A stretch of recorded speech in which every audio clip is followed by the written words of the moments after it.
Ladies and gentlemen, please welcome our guest of honor, our awardee, Miss Paula, I said Paula Vickers.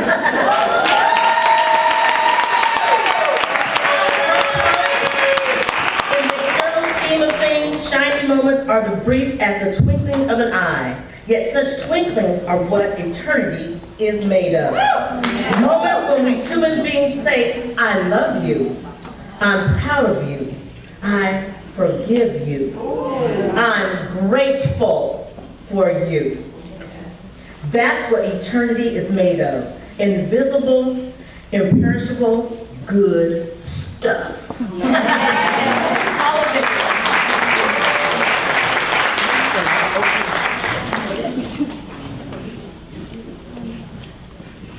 Hi. So before I say anything else, I had two things that's very heavy on my heart. One, and I pointed it out as we came together, when you don't know if the work you're doing makes a difference, just keep, my grandma would say, just keep living.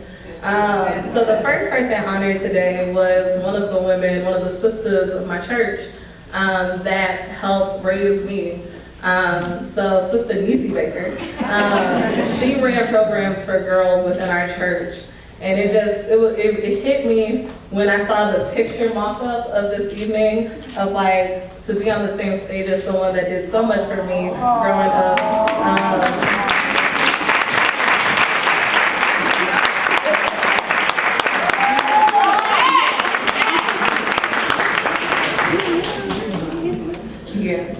I wrote a speech and I read it to two of my friends, and they did everything short of Apollo sweeping me off the stage. Because they said, like, you don't read speeches, you get up and you speak from your heart. So in this moment, I have a couple of things that I just want to share, and I want to tell you about the first sister that I ever knew, and that was Sister Jessie Mae Vickers. That's my grandmother. So my mom growing up, she also an amazing woman, and I also took notice that when I was first introduced this evening, the woman said Pamela Vickers, and that's my mom's name. But my mom was sick when I was a kid. And in that space of sickness, my grandmother stepped in. So my grandmother is a woman from the South, Hattiesburg, Mississippi, born in 1929. She was a woman that had lived her life, raised her children, and then as she retired, she stepped in to raise me and my sister so that our lives didn't change. Someone said earlier they had a beautiful childhood. I had a beautiful childhood. It wasn't until I became an adult that I recognized what actually was going on in my childhood, because I was protected and loved and given a childhood so glorious that I didn't recognize what was actually happening around me. Sister Jessie Mae Vickers, she didn't get her flowers as much when she was still living because she was way too humble. The greatest thing that she did for me was she put me in Girl Scouts. So if you know me, you know that any conversation we have, I'm going to take it back to Girl Scouts. I'm a lifetime member, I'm a lifetime Girl Scout. I grew up in Progressive Missionary Baptist Church, God's Monument in the Ghetto. And there were women that had never seen or probably did a Girl Scout experience, and they came together to make sure myself and the other youth in our church had this opportunity to do things that other children were doing. It was in this space that my grandmother made sure I had a childhood filled with laughter instead of a childhood filled with worry. My mom, she was in an extended care facility, and so my grandmother was my Girl Scout leader, and she took me around all these powerful women that were lawyers and doctors and sororities. They were AKAs, like me, AKA, and they were doctors.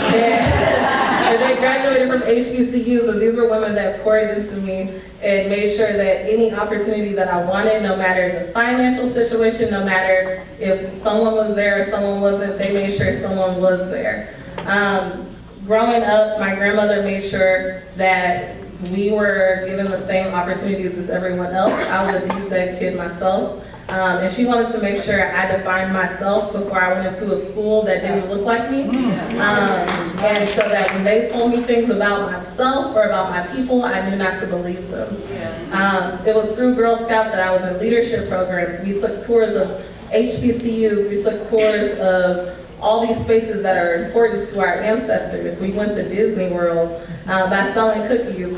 I was the top seller many a times when my grandma would make sure I stood up in front of the church and told them to come over to the garden building to buy cookies for me. But it was in that moment that my grandma was still teaching me these lifelong skills that I take forward now, and the ability to stand up and advocate for my children. So now, I'm opposite of Kalia. I wanted girls. I prepared my whole life for girls. And I had 2 boys. I had my first son at the height of George Floyd protests. And it was in that moment that I said, this is going to be different than what I thought. I knew girl empowerment. I knew girl spaces. I worked for the Council of Girl Scouts. I wrote the curriculum for the school programming. I delivered the school programming. I said, if I have a girl, I got this down packed. She's going to be bad. And I had my boys. And so when I had my first son at the start of the George Floyd protest, when I went in the hospital, everything was kind of quiet. It was the height of COVID, so it was real quiet. But when I came out, buildings were boarded up, and it was just a very different world. And I recognized that my calling might look different now because I have a black son, and I did not know what that looked like. We were a family of girls and women. And then I had my second boy, and I said, okay, God, I won't ignore you anymore, because I was still sure somewhere down the line I was going to have my Girl Scout. But when I had that second boy, I took a step back, and I thought about what it looked like to be raising black boys in America, in St. Louis, and what it looked like for wanting them to have the childhood that they deserve, and to have that childhood for the amount of time they should have it, and not be told they're not children anymore at 8 or 7 years old. So it was in that space that I decided that it was time for me to start speaking up for our babies, and not just my children, but the children that my children will be friends with. So it was in that space I created Black Moms STL, and Black Moms STL is a space. Black Moms STL is a space for moms of all generations, of all socioeconomic backgrounds, no matter where they are in St. Louis, no matter where they are in their mothering journey, to come together and just connect. Because what I learned really quickly in the DSEC program is that knowledge is kept in communities, and if you don't have the ability to keep that or to share that across communities, then it isn't shared. So it was through there that I started finding this voice of advocating for our babies, and then this past fall, I got a call from an elder, and I said, oh, hey, I usually don't answer calls. And she was like, hey, we want you to come and have a conversation with our legislators about our children and early childhood education. I was like, oh, okay. And so I went. It was just it's something about when an elder tells me to do something that I know I better do it. And so I went, and I thought we were going to have a sit-down meal. It was not. It was actually testifying at county council meeting.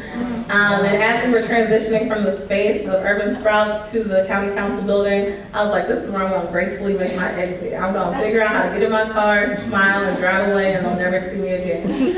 And then I was just like, you know what, let me just drive and see how many people there are. Let me just drive and see what it looks like. And it was from that moment that I recognized how much my voice mattered for the children, for my children, and how much my voice mattered for the opportunities and outcomes for all children.